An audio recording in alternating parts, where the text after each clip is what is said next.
Okay, great. Well, very warm welcome, and a warm welcome to those people joining online today. My name is Alastair Owens, and I am a Professor of Historical Geography here at Queen Mary. And I've also been working on a large research project recently about people's experiences of the pandemic. And I'm going to draw out some themes from that research today in my taster lecture. So it's good to have you with me. I should just say that originally my colleague Alison Blunt was billed to give this lecture, but unfortunately she's unwell. But I work very closely with Alison, so it's my real pleasure to step in and give this lecture instead. So there's a slightly different title to the original advertised session, but we're going to cover some very similar ground.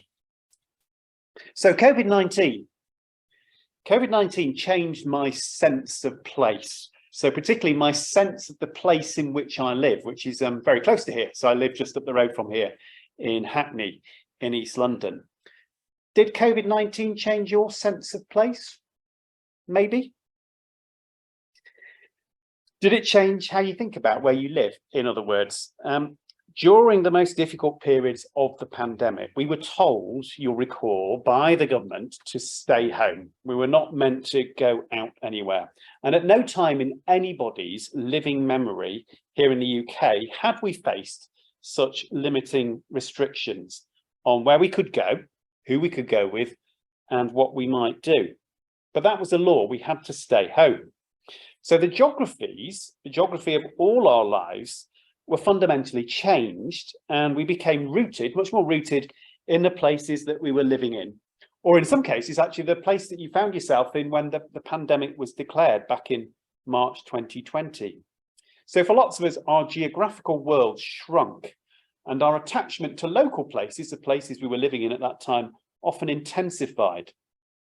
So many of you joining us today or are in the room are studying A-level geography, where the topic of place change is one of the key themes of your A-level.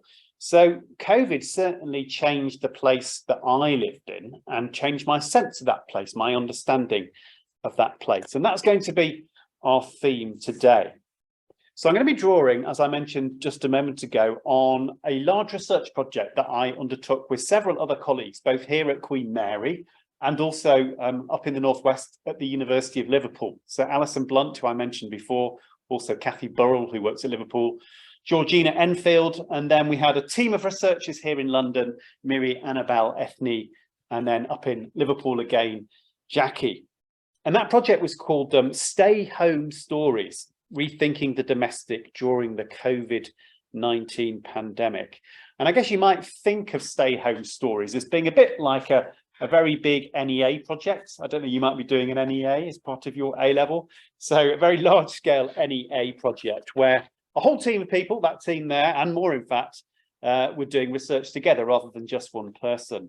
And our project was investigating, and we've just kind of finished it, we're writing it up now, the impacts of COVID-19 on our relationships to our homes. So the place where most of us had to spend a lot of time during the pandemic. And in our project, we've been speaking to lots of people about their experiences of being at home during COVID-19. And in terms of our methods, we use lots of interviews. So we undertook semi-structured interviews, which is maybe a technique that you're familiar with from A-level. And actually, we conducted over 150 interviews with people in London and also in Liverpool, which is where we were doing the most of our research. And we had a team of community researchers to help us do some of that interviewing, as well as the people just mentioned. Another part of the project I'm not going to say very much about, but actually very interesting. We were very keen to work with young people and children to understand their experiences of being at home during the pandemic. So my colleagues up in Liverpool, particularly Jackie and Georgina, did a major project with our friends at the Royal Geographical Society to get children to draw kind of maps of their COVID lives. And we've got just a few here to show you, kind of maps come pictures. And these are children all the way from sort of primary school up until about the age 15. So they give us a real sense of, you know, where people were and what they could do during this time of the pandemic. So this person here remapping their lives. Negatives, they couldn't go away, things like that. Lots of homeschooling, that was inevitably theme that came out during this work. Here's another one, heavily annotated. Important places for this person: my bedroom, my bed. One of the most tempting things in lockdown for many, as I assume, the never-ending temptations of just laying down and was always there, but we focused and did our work. So talking about different spaces, I'll just show you a few more of these. Some of these are really beautifully drawn and annotated. I went on walks with my family. We'll talk about that in a moment. People had to social distance. I went swimming in Clifton Lake. I think that says Clifton Lake. I went on lots of cycle rides. And here's a very nice, colourful one. This very busy person, looks like here during the lockdown, microwaving their food in the kitchen, doing their online studies in the top left, playing a drum kit, doing some gardening, and then lying on the sofa with their dog, by the look at it, down at the bottom there. And actually, this was one of my favourites here. Remapping our lives. Somebody obviously spent quite a lot of time devising this. And I like the way there is a map at the centre of this, the person's home, Haven Highway, Education Alley, Forbidden Road, New Discoveries Lane. New Discoveries, for example, taking them to the market. I discovered many more small local businesses selling things like fruit or books. So you get a real sense from these maps of how young people and children's lives changed during the pandemic. And that's going to be my theme, but we're going to approach it in a slightly different way, because I'm going to be drawing upon all the interviews that we did with people living in London and Liverpool to think about the ways in which their lives were changed by the pandemic, their local lives were changed, and how that affected the way they thought about place, how they thought about local places and how their local places were changing. So as I mentioned, we focused, oh, by the way, if you want to see more of those, there are lots of them on the Royal Geographical Society's website. So there's a link there. If you Google Royal Geographical Society Stay Home, you will find more of those maps to look at. We've got hundreds of them, and we're writing about them and are analysing them right now.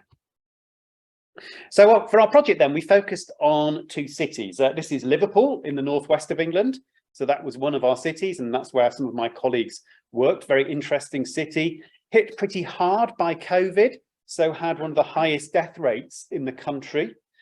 You might also remember that the Liverpool city region, it had extra forms of restriction at certain points during the pandemic because of the rapid spread of the disease right there. So very interesting city. And then our other city was here, London, much bigger, of course, than Liverpool. Also, certainly parts of the city very hard hit by the pandemic. Case rates and death rates are high in London. Both cities also interesting because of their social inequality, and that was a theme that we were particularly interested in, how people from different backgrounds fared in the course of the pandemic. So, for example, we were interested in the impacts of COVID-19 on more disadvantaged groups. So, for example, migrant communities, and both London and Liverpool have very substantial migrant communities. We were also interested in the impacts on groups like faith communities, and then also, as just described, on children. So a large project investigating lots of different themes. But what I want to focus in on today is how COVID changed people's thinking about and experiences of local places. And I'm going to talk about 5 key themes. So first is the way in which people rediscovered their local neighbourhood. They were forced to go out and just rediscover places near to them. The way in which they valued green spaces, particularly parks and gardens, and felt that they needed to reconnect with nature. Then looking at the ways in which community was affected and kind of recreated in the context of COVID-19. Then thinking about how people stay connected with others, thinking especially about the technologies people drew upon to do that. And then thinking about some of the more negative consequences of COVID-19 and the way it left many people feeling very isolated and lonely, and life became a big struggle. So those are the themes I want to try and illustrate with reference to my interviews, or the interviews that my colleagues undertook while we were doing this project. And if along the way you have any questions, do jump in and ask me, and there'll be more time at the end for questions too. So even during the most strict periods of lockdown, we were still allowed out of our homes. You could go out and exercise, you might remember that. We're allowed to go out for an hour, you can go and do essential shopping, things like that. And over time, the rules have started to relax a little bit to allow us to go out for longer periods. So our interviewees spoke about the way that the pandemic allowed them to get out and to get to know better the places in which they lived. So we've got Alicia here from Liverpool, and she spoke about just going out with her kids and admiring the horses nearby in a local field. And we just kept going over there to feed them, like the carrots and those sorts of things. So I'd say we've got a better understanding of our local area. Very warm welcome to you people just arriving. So a better understanding of local area for Alicia there, and then a fellow Liverpudlian, somebody called Robert. He discussed learning fresh things about where he lived and developing new knowledge about the local place where he was resident. Some of the areas that we discovered, they became new habits, the parts of our immediate locality that we'd never really been to before, because we'd never invested that time in exploring our immediate area so well. And it's interesting because he then goes on to talk about this idea of exploration in his local neighborhood, his local place, and says, well, it's a bit like when I used to be able to travel and I used to go maybe to over the weekend. He was quite wealthy, Robert. He would fly off to a European city and explore that city. And he said, well, he was able to do the same back home in Liverpool in the midst of the pandemic. So people saw local places afresh. They learnt new things about their local neighbourhood. They started to appreciate the local more. So somebody called Sophie, who was actually from Hackney up the road, she described feeling more rooted in the environment that I live in. Like I'm always going to the same shops, I'm going to the same parks, and I quite like the routine of all that. I feel like I've got to know my local area and much more just because I've stayed in the same place. So that process of becoming much more familiar with your local neighbourhood, or at least some areas of it that were within, an hour's walk of where you lived, as far as you're allowed to go, that was something that came out lots in our interviews, and it altered people's sense of place, to go back to our core theme. So Alexandra lives in a built-up part of inner city Liverpool, but made the following, I think, quite interesting observation. So she said, the city has felt much smaller, for sure. I'm saying that there is a sense of living in a village. I don't live in a city at the moment. I haven't lived in the city for quite a while. It's a quite small village that I live in. So the pandemic had made her think very differently about the large city in which she lived. Life was more intimate. Life was more familiar. Life was more or less frenetic. Or as somebody called Kwong, who lived in southeast London, explained to us, the pandemic, quote, made us realise how much the local area is really important to our daily lives. So COVID made us look internally at Woolwich. So we lived down in Woolwich in the southeast of London. It became a place where we tried to live a bit more, and it made us realise how fortunate we are to be here. So he and many other people expressed a new attachment to place and a kind of loyalty to that place. He felt quite loyal to Woolwich, where he lived. So I wonder how far this has been true for you. Did you find a new attachment to the place where you lived during COVID? What were the places that you liked to become familiar with during that time? Where did you visit? Were you allowed to go out on your own? Did you go out with family? What did you do during the pandemic yourself? So maybe have a think about that just for 2 minutes, and perhaps we could share some experiences. So if you can recall the places that you went to and you enjoyed going to during the lockdowns, we could share what those are. And people online, feel free to type those in the chat so we can see of your experiences too. Do you want to, you can chat amongst yourselves for a minute or so, and then we'll collect any ideas you've got.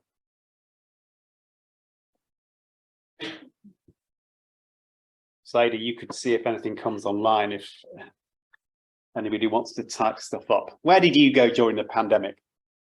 What places did you become more familiar with?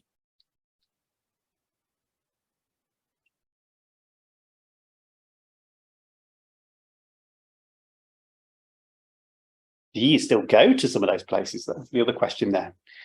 Do you return to them?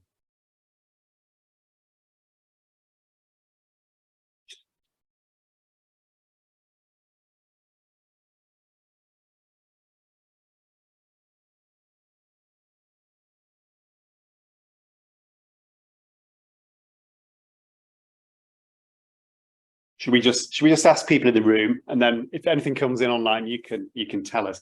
What about you guys? What in the pandemic? Sorry, you missed the very start. My name's Alastair from Queen Mary, and we're talking about people's experiences of being at home during the pandemic and how that changed their understanding of the local place they lived in. So, what kind of places did you go to during the lockdowns? Can you remember back then? What sorts of places? Go ahead. I went for walks with my family. Excellent. I just around our local area, but I haven't, since like after lockdown, we haven't done that very much anymore. Okay, so just something you did during the pandemic, because that's an interesting theme. Do people still go to those places? Have we forgotten the habits that we learned during the pandemic? So you don't? Yeah. And where do you live? Whereabouts do you live?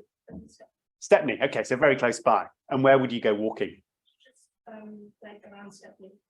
Okay. Because, I go to school in Chadwell. Yeah. So like we used to walk that way, like that in that part of Stepney. Towards Shadwell, yeah. Not sure like Whitechapel. Okay. But now because I don't really go by that way very much anymore. Because like the straight towards Shadwell. You go the opposite direction now. And did you go to places you'd never been to before? No, so we're sort of familiar already, but you just walked more. Yeah. Okay, great, interesting. Anybody else? Yeah. Say parks. Parks. Yeah, use of public spaces more. Obviously, I didn't have a park around my house, but didn't really use it until it was the only option to go to space.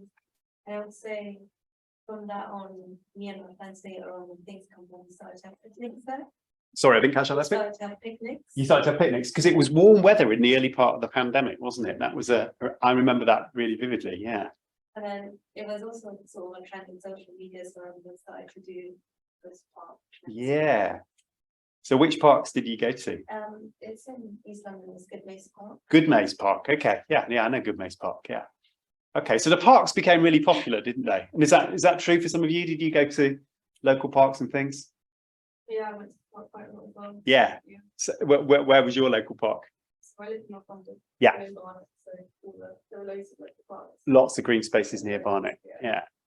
So we all did rediscover parks, didn't we? And that's a lovely link to my next section. But have we got anything online? Not yet. Okay, no worries. We'll keep thinking, people online. Okay, so we all got out and we made the most of what we could have in the local neighbourhood.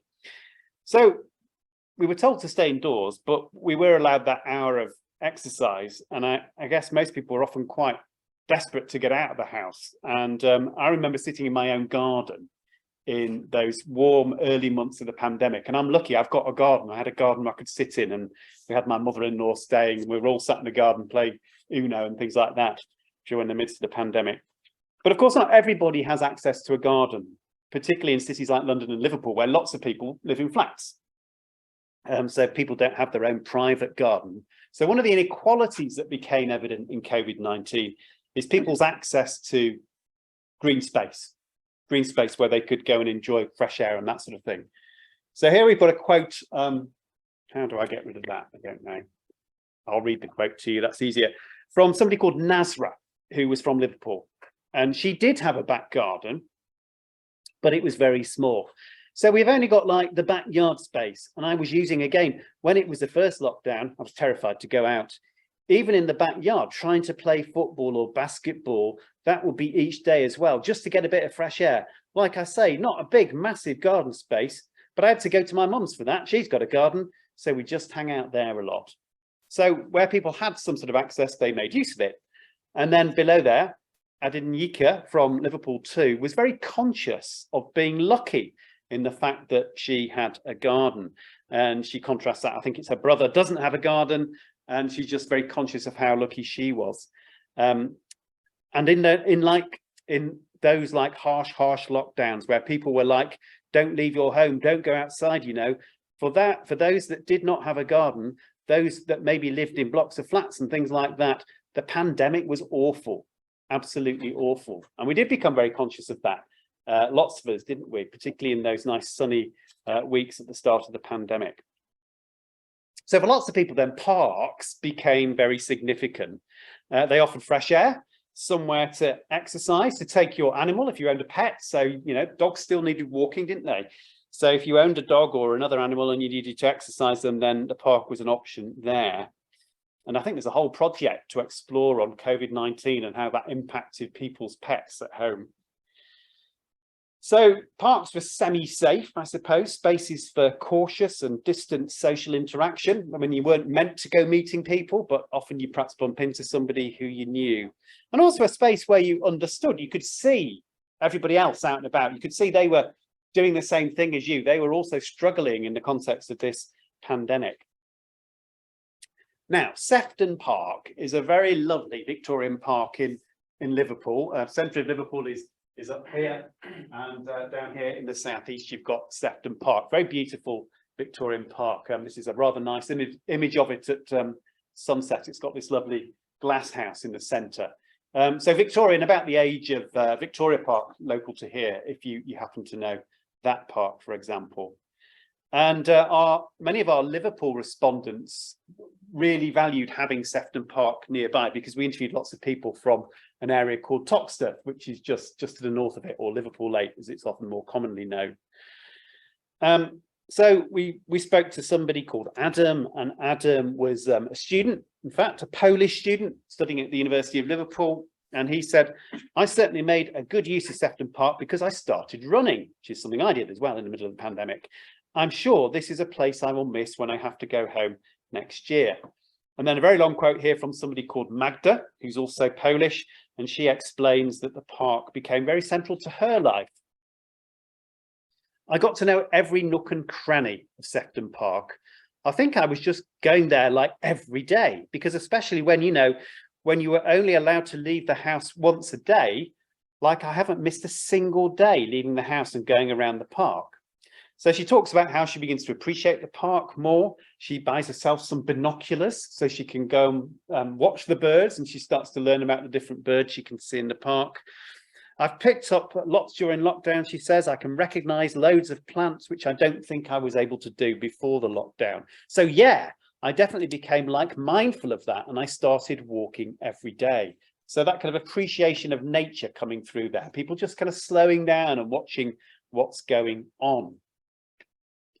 Then we had somebody called M from London, and she described developing a similar relationship to her local park. She was down in Brockwell in southeast London. Don't know how I get that to go. Don't think I can.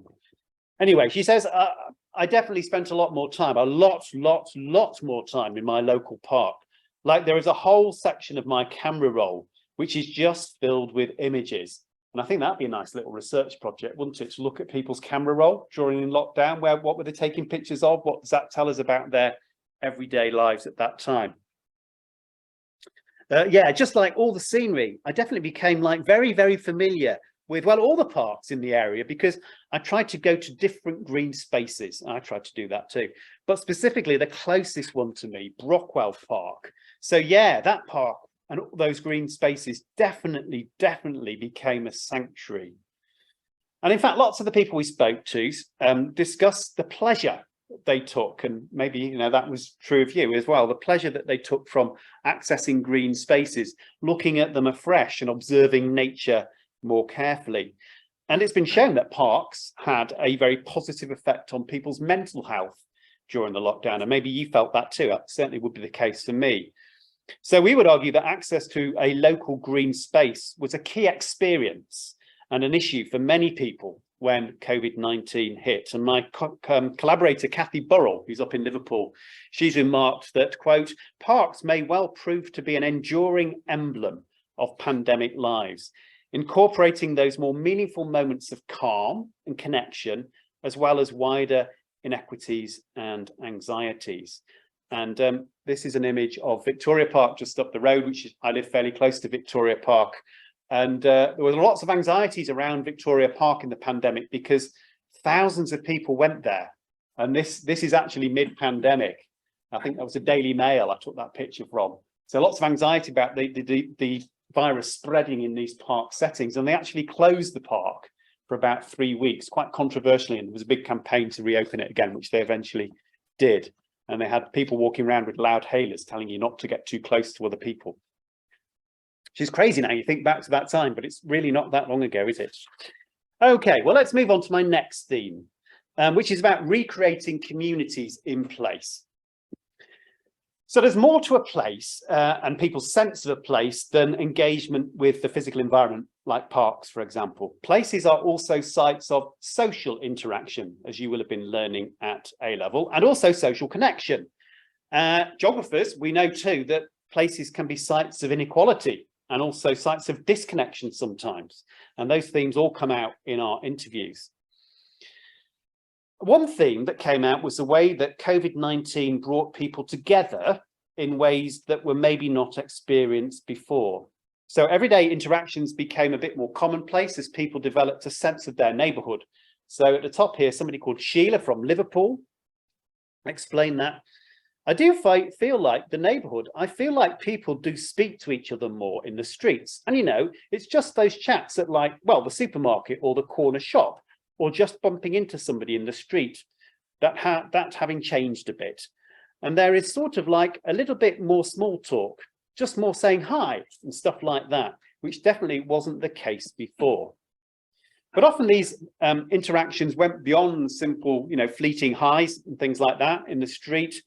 People also described communities working together to support one another during a time of crisis. So quite a lot of the people we spoke to got actively involved in initiatives to provide aid, mutual aid, companionship, practical help for people, and particularly those who were deemed to be vulnerable. And this engendered a sense of pride in place for many people and highlighted the strong bonds of compassion that you can find in some neighbourhoods. So Sheila says again here, so if I'm thinking about Liverpool and also the area that I live in, I think what's been really great about the pandemic has been kind of that like community and people getting together to help each other. And I feel like the camaraderie or the solidarity between people in Liverpool is always something that I really loved and that I can be a part of. And then somebody called Saba, who is of Somali heritage. She lives in Toxteth in Liverpool. She felt that the community response to the challenge of the pandemic in her neighbourhood had done much to counter negative images of Liverpool and particularly Toxteth, where she lived.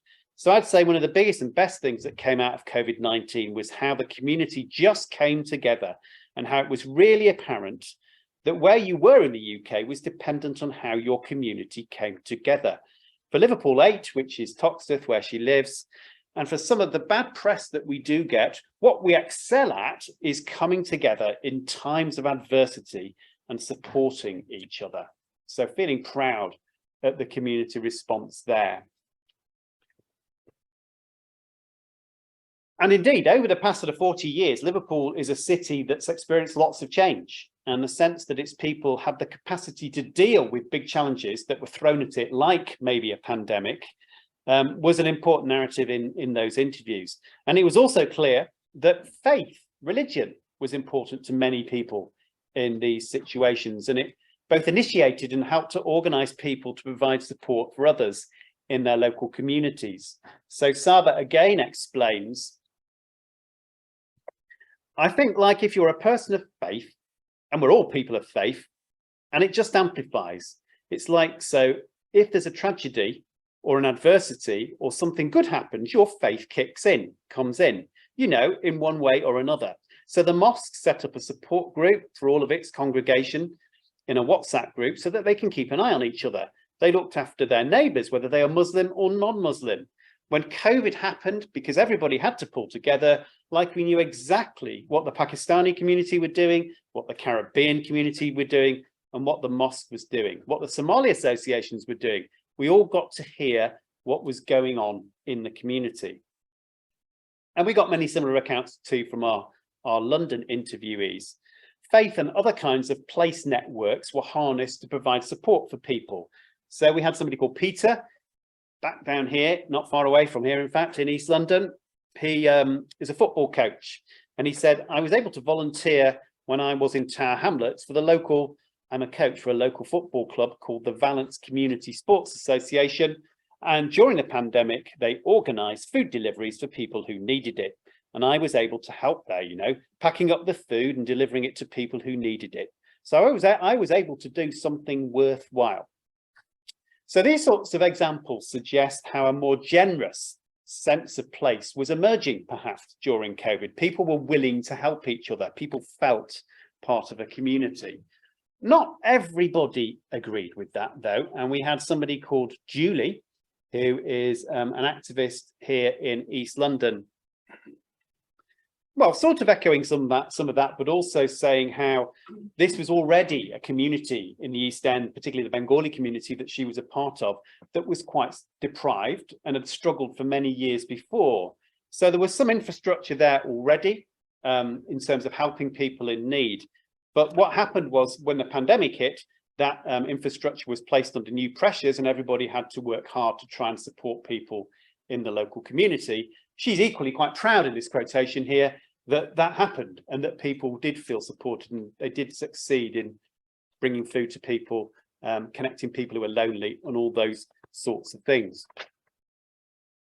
So for most, though, as we'll hear in a moment, by no means all, people who we spoke to felt that COVID-19 had led to new forms of community and social interaction within places, and that the pandemic actually significantly deepened networks of support and care in their neighbourhood.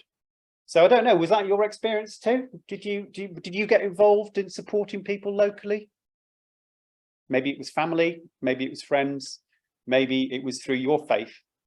Lots of ways in which you could perhaps support those most in need.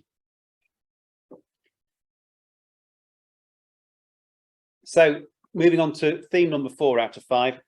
Staying connected is my next theme. So you could bump into people on the way to the shops, you could wave at somebody in the park, but a lot of us had to stay at home for a lot of the time during the pandemic, and the way in which we reached out to people was using technology quite often, wasn't it? So we used WhatsApp, we used Zoom, we used other platforms like that. So that was something we kept hearing, not surprisingly, from our interviewees. So here we've got somebody called Winnie, who lives in a flat in London. She was a little bit older, Winnie, and she's describing here how she's part of various WhatsApp groups, and there are various WhatsApp groups for different floors of the flat. She lives in a large tower where she lived, so that you could stay connected with neighbours. And I think this was something she'd not really used that much much before, so there were various WhatsApp groups for different floors, and then there was another WhatsApp group for the building. But that really creates a very nice kind of community, you know, spirit, I think.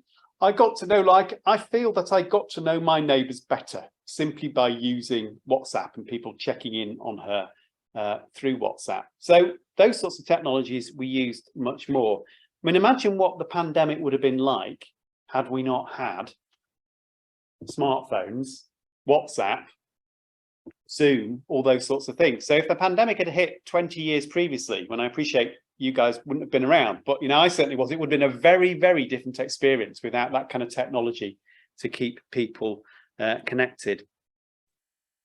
And then we've got somebody called Farah. She lives in Walthamstow, also in East London, not too far away. She's relatively new to the UK, she's migrant, and technology was one way that she was able to connect with people in her community in Walthamstow.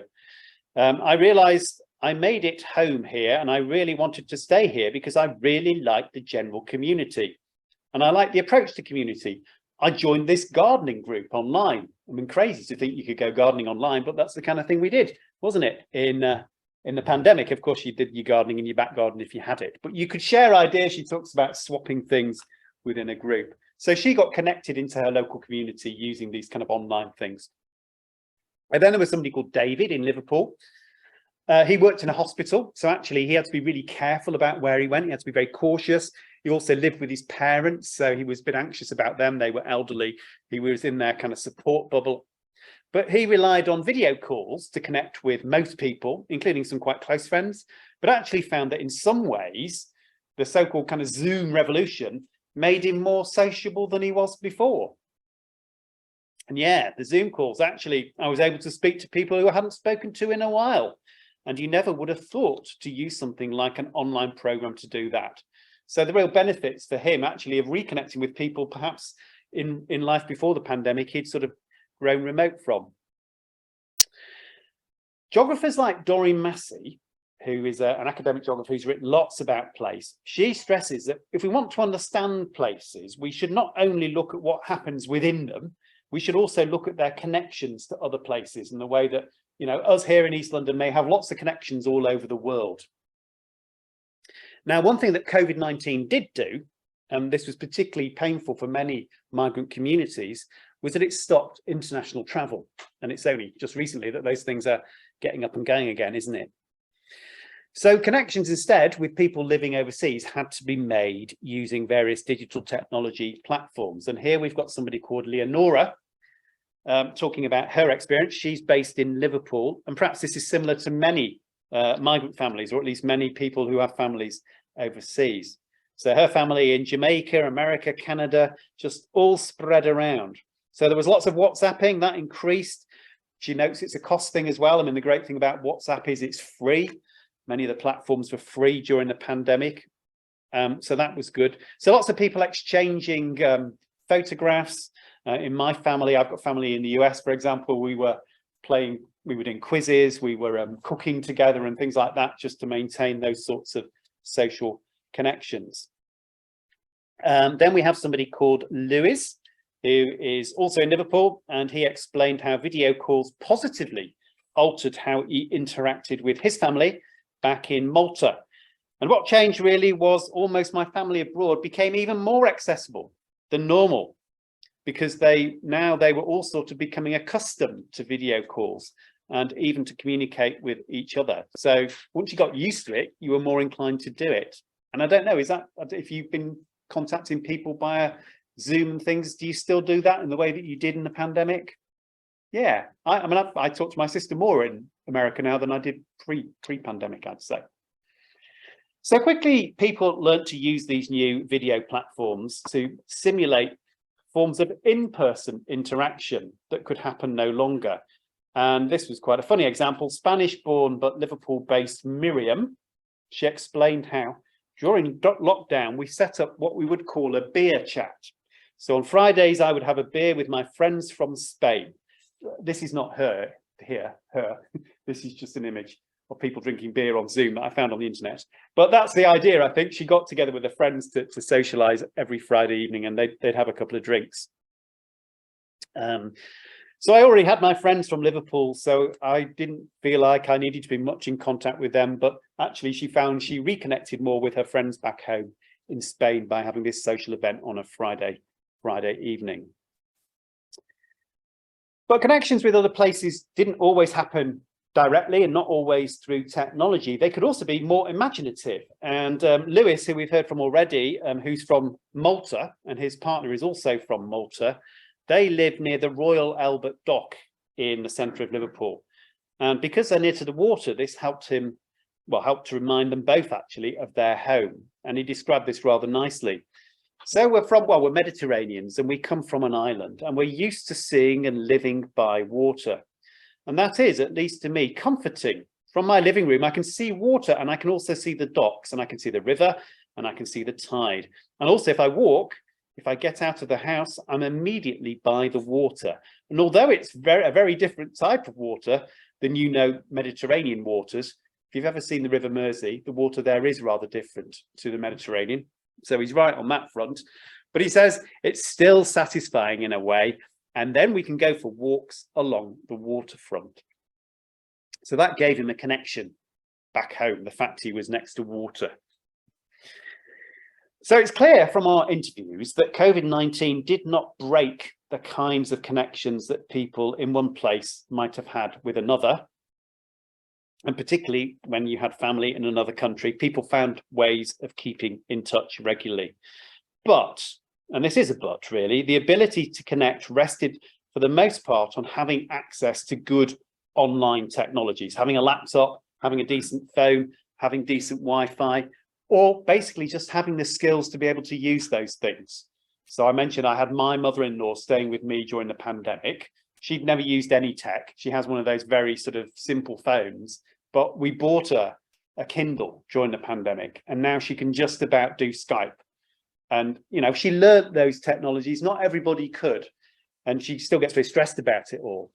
But ability to use technology is a thing. So there's a kind of generational difference there, like I've just described. So Leonora here talking about how younger people tend to use Zoom, but then if it was older relatives, you had to use a phone because they just weren't used to using video platforms. So there's maybe a generational issue there, as well as an issue around digital poverty. So did everybody have access to good internet and to the sorts of devices that enable you to do this sort of thing? So how did you connect with people during the pandemic? Presumably similar sorts of ways. And you've kept that going. We do everything more hybrid these days, don't we? Including our work. I won't go into that one now, but I'm going to move on now to our final theme, which is isolation and struggle. So far, I've been fairly positive, I think, about the impacts of COVID-19 on people's everyday lives and their relationships to places. And that was a really strong theme in our interviews. People did have some good experiences, but actually it wasn't uniformly that. And we do need to recognise that some things were more difficult. So the impact of COVID-19 has been uneven. For all of us at times, it's been very negative.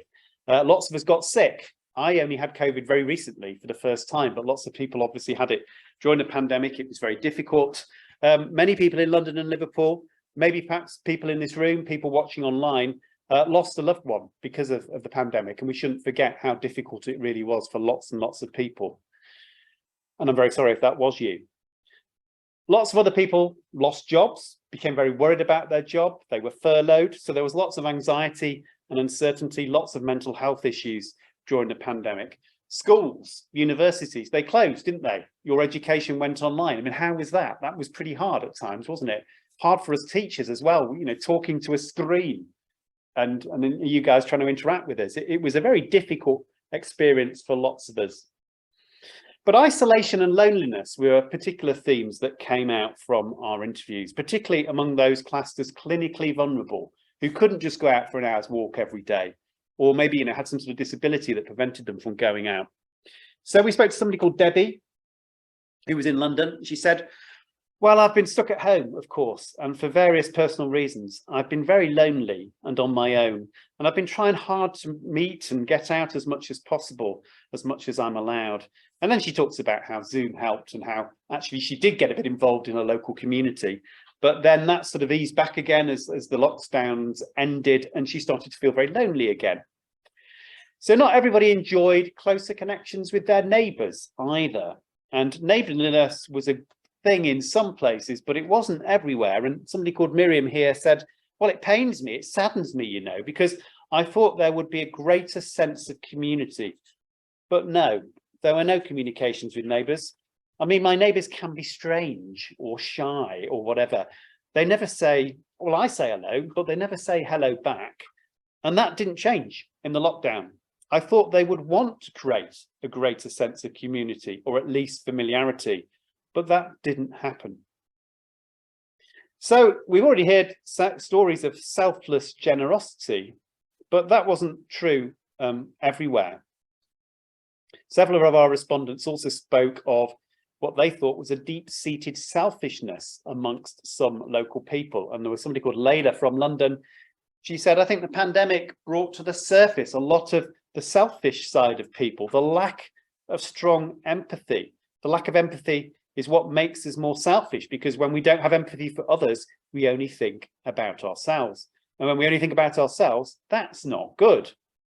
When you hear these speeches saying me, first me, if you're going to live like that all the time, when are you going to look at the people around you? And she continues. So real sense that actually the pandemic has not brought out the good side in many people. And she wasn't the only person to express these sorts of things. So somebody called Muckle, who was based not far from here in Tower Hamlets, I think that you see that some people are not caring, or they don't care about society or other people. They're all, well, it's still they're all thinking only for themselves. So that makes me really kind of, you know, very surprised at how some people can be so selfish and not caring of others. And then finally, somebody called Sharman. Like during the pandemic, everyone was each to their own. like as in everyone was quite, I don't know how to say it, like it was a selfish thing. Of course, so you have to look out for yourself, but it did make me realise how people can be very selfish. Interestingly, all three respondents there were from London. So maybe you'd want to say this is something to do with London. London was perhaps a more difficult place to live than Liverpool. I don't think that was really the case, and there was plenty of evidence of people doing good stuff in London, but there was less evidence of people being kind of colder and more selfish, as described here, up amongst the Liverpool interviewees. The other thing that we picked up is that COVID tended to exacerbate existing inequalities and social problems. And we met somebody called Peter, who's quite political. He's also based in East London, quite politically active and has a kind of left-wing viewpoint. And he said, well, with austerity, they could safeguard their own interests and really attack the poor and working class people generally. But with the pandemic, as you say, it affected everybody. Yes, it affected the very wealthy far less. They could get on a plane and go somewhere nice, or they could go to their mansions and so on. They had lots of nice grounds to run around in. And that showed the starkness of the inequality that exists. That working class people, whether they're black, white, Asian or whatever, didn't have those resources and didn't have the resources to fall back on either. They couldn't say, well, I've got all these savings, I'm okay. They didn't have those things. And so the state had to step in and do something. There was no doubt about that. People could not have been left to starve or to go without. There's no doubt about that. But he also goes on then to be quite critical about the limits to what the state did and the way that actually great things like community groups and charities and third sector organisations stepped in to help. But actually, in the end, the state should have done more, in his view, to make people's lives better. So lots of challenges faced by people by the pandemic, and maybe you can think of some of those. And another argument would be that actually many of those challenges remain with us. So to wrap up then, 4 years ago, had we been asked to make a list of things that would cause our local places that we know so well, the places we live and study and work in, to change, I doubt we would have thought of a pandemic. Very few of us saw this coming. But COVID-19 has fundamentally altered all of our everyday lives, and it's changed fundamentally too the places that we live, study and work in. So being told to stay home for large portions of 2020 and 2021 has caused all of us to think quite differently about the places we thought we knew, the places we thought we were familiar with. And in some ways, we've relearned them, haven't we? We've got to know them better.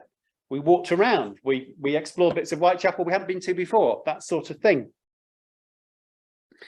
Other activities I've not really spoken about here because of time really, such as making greater use of local shops and businesses, have also perhaps intensified our relationships with local places. Our lives have become more local.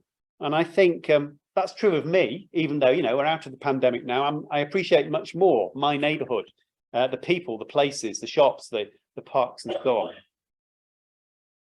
But amidst that refocusing on the local, we've also found ways of sustaining our connections with people further afield. And I think the other legacy that remains with us is the use of different technologies so that we can stay connected with people who are actually often a long way distant in other countries. And as I said, I'm still very much in contact with my family remotely, much more regularly than I was before. And that seems to be the evidence that we get from others. But to end on a slightly more critical note, COVID-19 is something that everybody experienced in some way or another.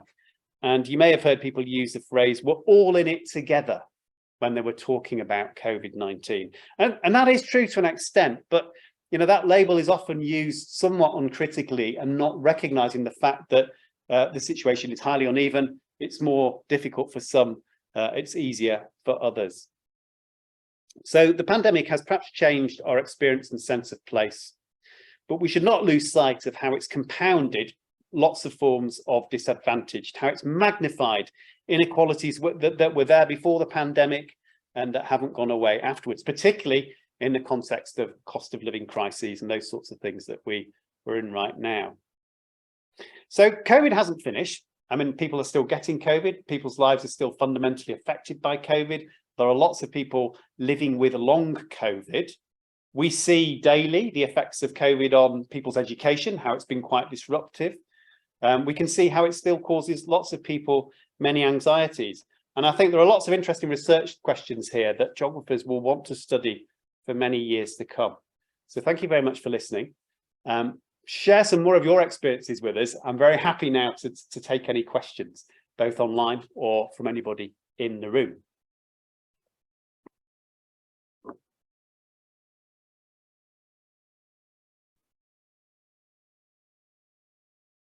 Is that a question in the Q&A, or is that just your prompt for a question in the Q&A? Okay.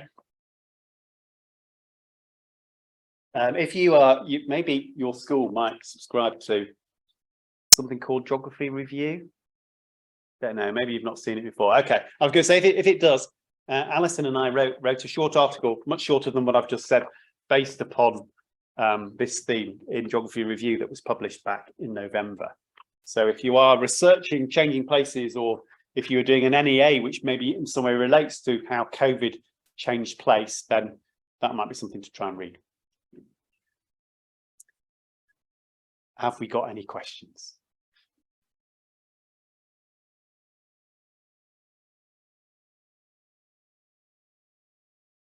I'm thinking not.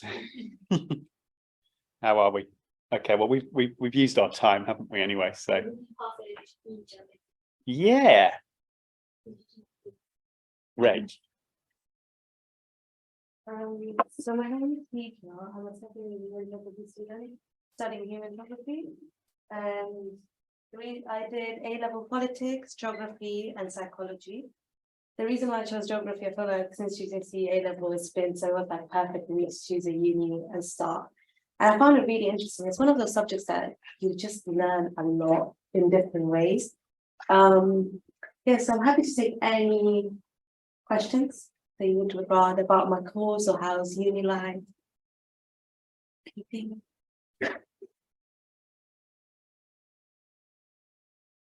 Or do you have something? Are you enjoying it? Human geography, yes. I feel like, so initially I chose BA geography, which is you do more mainly human, but there are some physical. Well, I'm not a physical person at all. So then I switched to human geography. And some of the things I learned, so current modules I'm learning, cultural geography was my semester A module, economics. Research method is always going to be throughout the whole year. And I did also spaces of uneven development. So like all these modules teach you different ways. So it's not same. I think it's very different to A-level and GCSE geography. Like if you're really interested, it interests you and broadens your knowledge in depth. Any more questions? Can I ask a question? Yeah, if you were these guys, or can you remember back to be these guys, as it were, what bit of information would you want to have known at this stage when you're studying for an A-level? Maybe think about the geography, maybe not even think about university, but you know, still those questions. What kind of things? So I would like, I used to be like this, I didn't used to speak at all because I was too scared. But then I feel like one of the big questions I would have asked is, how is it different to GCSE A-levels compared to uni? And one of the biggest differences I found is independence. No, it's like in a good way. Like what shocked me is that no one was there to tell me, by the way, you have an exam coming up, or by the way, go revise that. Obviously, there are guidance to what you do, but it's not going to be repeated on you, like not as a reminder. So being independent is a good skills. And it also really makes you a very confident person because you know what you're doing, you're managing your time. And universities, it also prepares you for careers further. So I have in mind what I want to do in the future, but this with geography is one of the subjects that you can kind of get into anything that you want, depending on what you want.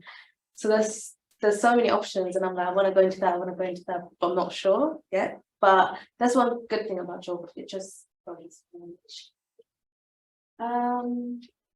Got one question in the chat box. I think it's more aimed towards Alastair. Oh. So overall, do you think that it was somewhat worth it to go through COVID-19 for the closer knit relationships that people have now? Well, that's an interesting question. I mean, I think I would answer it this way. I'd say that I don't think a pandemic is ever worth it, given all the you know, the hurt and harm that it has caused and continues to cause. But I think as we evaluate the experience, there are some really positive things we can learn from it. So I think that sense of community that people have in some cases rediscovered, that sense of, you know, wanting to do something for people less fortunate than you perhaps in your community, that's a great thing to remain with us. And then, as we're saying, you know, just the appreciation of local things, of the things we have nearby to us, parks, nature. You know, London's such a great city. We're all in London here. There's so much green space in London compared to many other cities, including to an extent Liverpool, actually, because the inner part of Liverpool there's kind of less green space. Just makes me, you know, really value all those things locally. And I think you see that around. London's green spaces are much more used than they were before the pandemic. And there are places near to me, some of you guys might know, Hackney Marshes. That became a real phenomenon in the pandemic. Nobody used to go there. People that play football there at the weekend, but as a place to go and hang out, tons and tons of young people, it's become that place now in the summer particularly. So I think that is a really good legacy of the pandemic and something that we can hold on to. So I think I'd answer it that way. I don't think it was worth going through, but there are some good things that have come out from it.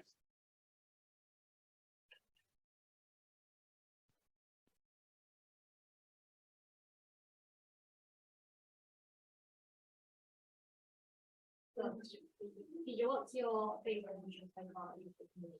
Because you're in second year. This year, cultural geography is one of my favorite because it's also lecture support is quite important, and I had support 24/7 in that module. But that's with every module. But it's mainly like it changed my perception of the way I see things. So one of the specific topics into that is geography as a walking practice.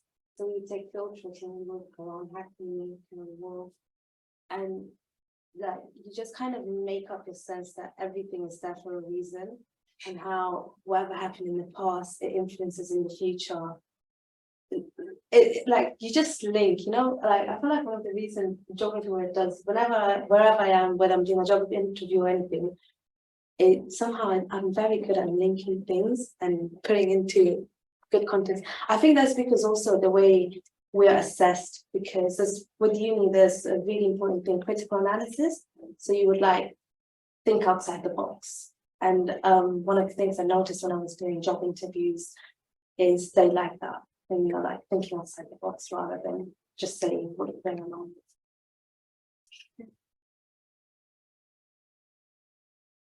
It's not a Caroline subject. Every time I go and someone asks me, what are you studying?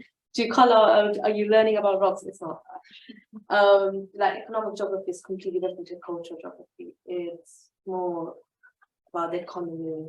Like you're like an economic student rather than a geography student in that. There's also one of my other favorite subjects is GIS. Not many people like that because it's very practical, but I am someone quite practical and use like make maps, and based on that you answer questions. And I do have to say, making a map is not easy at all. It goes so much into it, but it's very interesting.